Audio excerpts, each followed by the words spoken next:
The Boy in the Barn. I'm 25 years old now, and this encounter, or prolonged experience actually, started when my family and I moved into an old house when I was 8 that my parents renovated. The house in itself that fine, however, we had a long garden and at the end of the property a huge brick barn.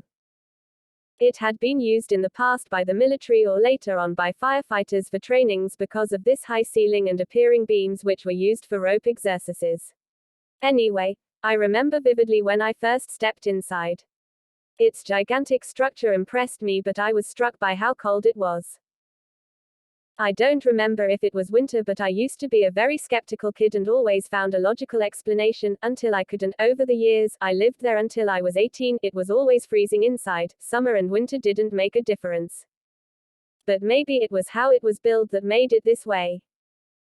If it was only that, everything would have been fine and would have remained that skeptical kid. But I began to feel things when I was inside, like someone watching me from behind or feeling a presence when I knew perfectly well I was alone. There was even one area that I could walk to because I felt complete terror invade me at this very spot. I began hating that feeling and thought I was a scaredy cat. But it only intensified. The window of my room had a view on the garden and automatically the barn. Sometimes, from the corner of my eye I would see someone inside, but when I would look properly no one was there, and if the door was closed that meant none of my family members neither. Yet again, I brushed it off thinking it was an optical illusion or something. What I couldn't explain, however, was the emotions I felt when I was inside. Sadness, helplessness, sorrow.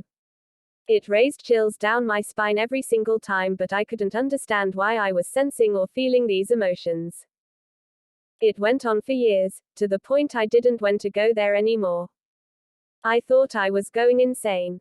Until one day a few years before we moved, my parents got told why the last owners abandoned the property. They had a 15-year-old boy who got bullied in school very badly, and he hung himself in the barn, right above the spot that terrified me. When I heard his story, everything made sense to me. I don't know if anyone will be interested in this story, but I felt the need to write it. It still lives inside me to this day and changed me completely. Now, I'm 100% sure ghosts, spirits, or whatever you want to call them exist. I know what happened to me finally.